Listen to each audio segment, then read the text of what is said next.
மறைந்த மாண்புமிகு அம்மா ஆர்கே நகர் தொகுதியில் பொதுமக்கள் வசதிக்காக ரயில்வே மேம்பாலம் அமைக்க 117 கோடி ரூபாய் நிதி ஒதுக்கீடு செய்தும் மக்கள் விரோத எடப்பாடி அரசு திட்டத்தை செயல்படுத்தாமல் கிடப்பில் போட்டுவிட்டதாக கழக துணை பொதுச் செயலாளரும் சட்டமன்ற உறுப்பினருமான திரு டிடிவி தினகரன் குற்றம் சாட்டியுள்ளார்.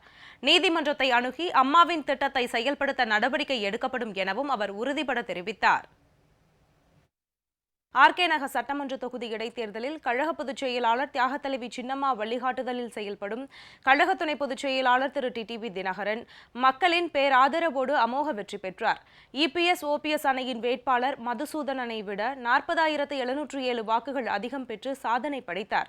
திரு டிடிவி தினகரனை எதிர்த்து போட்டியிட்ட திமுக, பாரதிய ஜனதா, நாம் தமிழர் கட்சி ஆகிய கட்சிகள் வேட்பாளர்கள், சுயேட்சை வேட்பாளர்கள் உள்ளிட்ட 57 பேர் டெபாசிட் இழந்தனர்.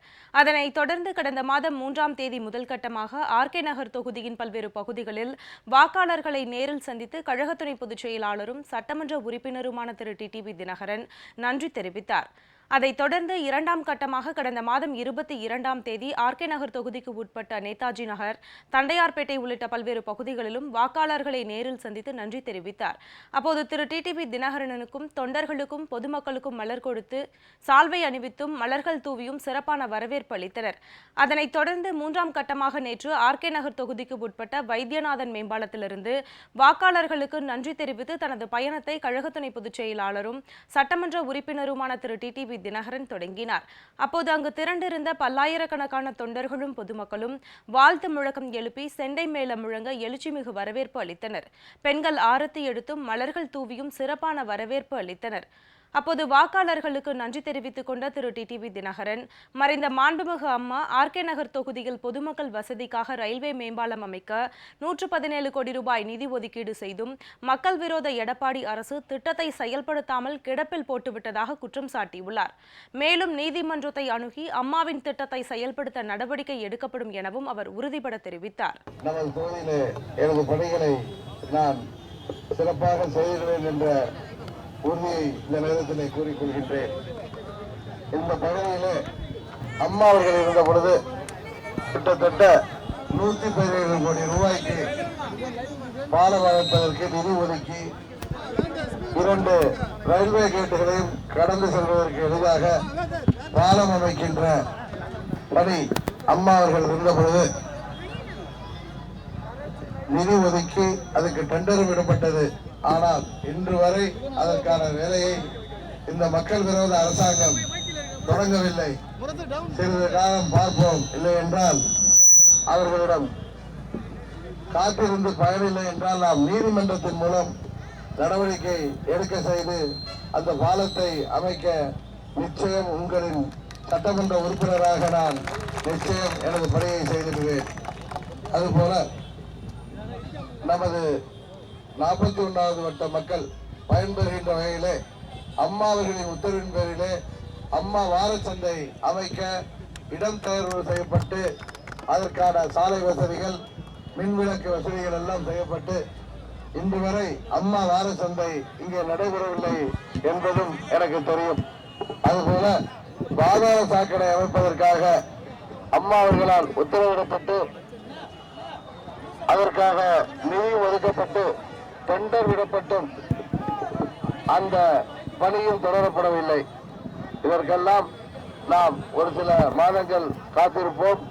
இந்த அரசாங்கம் அதற்கான நடவடிக்கை எடுக்கவில்லை என்றால் நிச்சயம் உங்களின் சார்பாக நீதிமன்றத்தை அணுகி அந்த பணிகளை செய்திட நாம் நிச்சயம் நீதிமன்றம் மூலம் நீதிக்கு பெற்றுவிடுவோம் என்ற உறுதியை இந்த நேரத்தில் கூறிக்கொண்டு இந்த மக்கள் விரோத ஆட்சி நிச்சயம் விரைவிலே ஒரு முடிவுக்கு வரும்.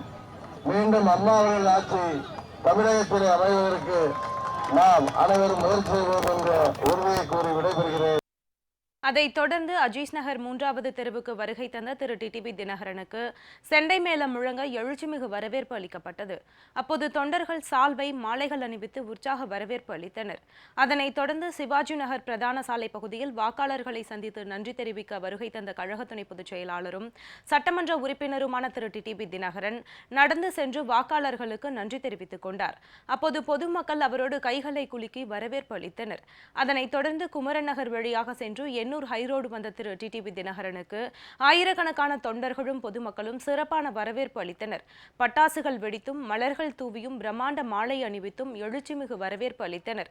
அதனைத் தொடர்ந்து ஜே நகருக்கு உட்பட்ட டி தெரு, எஃப் தெரு, ஏ2 தெரு மற்றும் கே தெரு வழியாக வருகை தந்த கழக துணை பொதுச் செயலாளரும் சட்டமன்ற உறுப்பினருமான திரு டிடிவி தினகரனுக்கு பல்லாயிரக்கணக்கான தொண்டர்களும் பொதுமக்களும் உற்சாக வரவேற்பு அளித்தனர். அடுக்குமாடி குடியிருப்புகளில் இருந்த பொதுமக்கள் உற்சாக வாழ்த்து முழக்கம் எழுப்பினர். அதனைத் தொடர்ந்து கோவிந்தசாமி நகர், பெரியார் சாலை பகுதிக்கு வந்த திரு டிடிவி தினகரன் அங்கு திரண்டிருந்த பொதுமக்களுக்கு கைகுலுக்கி வாழ்த்து தெரிவித்தார். அங்கிருந்த பொதுமக்கள் மகிழ்ச்சியோடு அவருக்கு வாழ்த்து தெரிவித்தனர்.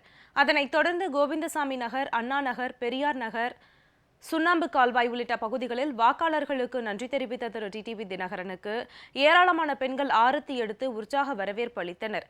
பின்னர் திருவள்ளுவர் நகர், கார்னேசன் நகருக்கு வருகை தந்த திரு டிடிவி தினகரன் அருள்மிகு அழகு முத்துமாரியம்மன் திருக்கோவிலில் சுவாமி தரிசனம் செய்தார். அதனைத் தொடர்ந்து பல்வேறு பகுதிகளிலும் வாக்காளர்களுக்கு நன்றி தெரிவித்துக் கொண்ட கழக துணை பொதுச் செயலாளரும் சட்டமன்ற உறுப்பினருமான திரு டிடிவி தினகரன் மக்கள் விரோத ஆட்சியாளர்களின் மிரட்டல்களுக்கு பதில் சொல்லும் நாள் வெகு தொலைவில் இல்லை என தெரிவித்தார்.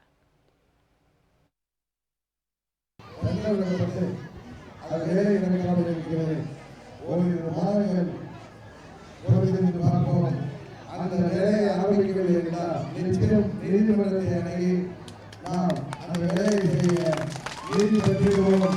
உங்களுடைய சட்டமன்ற உறுப்பினராக அந்த பணியை நான் செய்திருவேன் என்கிற உரிய இந்த நேரத்தை கூறிக்கொண்டு இந்த மக்கள் விரோத ஆட்சியிலே நமது தொகுதியிலே நீங்கள் அவர்களுக்கு வாக்களிக்கவில்லை என்றால் பல திட்டங்களை அவர்கள் ஏற்கனவே திட்டமிடப்பட்ட திட்டங்களை நிறுத்தி வைத்திருக்கிறார்கள். அம்மா வாரசந்தைக்காக இடம் தேர்வு செய்யப்பட்டு அங்கே சாலை வசதி, தெருவிளக்கு வசதி செய்யப்பட்டோம்.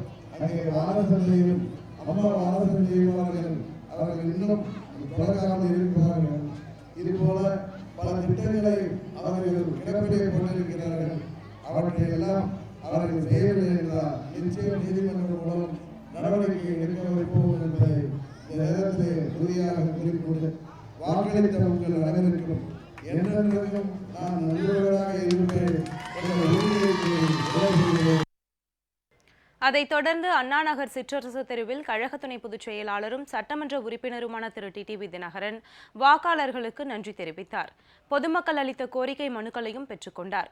இதேபோல் ஆர்கே நகர் தொகுதிக்கு உட்பட்ட மணலி சாலை, மூப்பனார் நகர், கருமாரியம்மன் நகர், கண்ணகி நகர், எழில் நகர் பி பிளாக் உள்ளிட்ட பல்வேறு பகுதிகளில் திரு டிடிவி தினகரன் வாக்காளர்களுக்கு நன்றி தெரிவித்தார். அவரது வருகையை ஒட்டி பல்வேறு பகுதிகளிலும் கொடிகள், தோரணங்கள், வண்ண மின் விளக்குகள், அலங்காரங்கள் செய்யப்பட்டிருந்தன. உற்சாக வரவேற்பும் அளிக்கப்பட்டது. இதனிடையே அண்மையில் திருமணம் நடைபெற்ற எழில் நகரில் உள்ள கழக தொண்டர் சரவணனின் மகன் பார்த்திபன் என்கிற செல்வமணி ஹேமாவதி இல்லத்திற்கு நேரில் சென்ற கழக துணை பொதுச் செயலாளரும் சட்டமன்ற உறுப்பினருமான திரு டிடிவி தினகரன் புதுமண தம்பதியினரை வாழ்த்தினார். அதனைத் தொடர்ந்து எழில் நகரில் தொண்டர்கள் பொதுமக்களிடையே நன்றி தெரிவித்து பேசிய திரு டிடிவி தினகரன் கழக நிர்வாகிகள் திரு கிருஷ்ணமூர்த்தி, திரு ஆசை தம்பி உள்ளிட்ட 3 பேர் மீது இபிஎஸ், ஓபிஎஸ் அணியினர் தூண்டுதலின் பேரில் காவல்துறையினர் பொய் வழக்கு பதிவு செய்ததற்கு நீதிமன்றம் மூலம் நடவடிக்கை எடுக்கப்படும் எனவும் தெரிவித்தார்.